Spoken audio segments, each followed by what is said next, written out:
Hello everyone, আপনাদের মাঝে আমি আবারও চলে আসলাম চমৎকার কিছু রেসিপি নিয়ে। হ্যাঁ, যেহেতু আমি রেসিপি নিয়ে এসেছি সেটা অবশ্যই চমৎকার হতেই হবে। ইয়েস, আপনারা শুরুতে দেখতে পাচ্ছেন আমি চিকেনগুলোকে বেজে নিচ্ছি।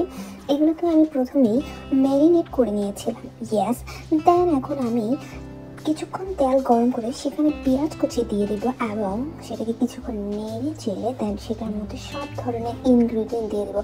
অবশ্যই আমার ভিডিওটি ফুল দেখতে হবে, আদারওয়াইজ যদি একটু মিস্টেক করে ফেলেন তাহলে রেসিপি আমি কীভাবে রেডি করেছি সেটা আপনি নিজেও বুঝে উঠতে পারবেন না। সামটাইমস আমি নিজেও বুঝি না আমি কীভাবে রেডি করতেছি। যাই হোক, এরপরে আমি কিছুক্ষণ থেকে নেড়ে চেড়ে সব কিছু একসাথে মিক্স করে এখানে আমি কিছু পানি অ্যাড করে দেবো। ইয়েস বন্ধুরা, এখানে একটু পানি অ্যাড করে দিবেন, দেন সেইখানে বেজে রাখা চিকেনগুলোকে দিয়ে দেবেন।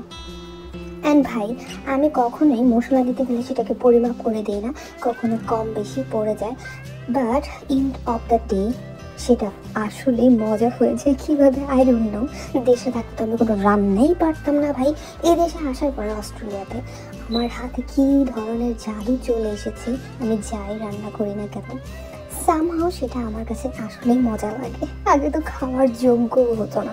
যাই হোক, ইটস ওকে। তারপরে মরিচ কুচি দিয়ে দিব, দেন এখানে আর একটু পানি অ্যাড করে এটার মধ্যে আমি সব ইনগ্রিডিয়েন্ট মিক্স করে এখানে আলু দিয়ে দিচ্ছি। আই ডোন্ট নো সবাই আলু কখন দেয়, পরে দেয় না, আগে দেয় না, কীভাবে দেয় আই ডোন্ট নো।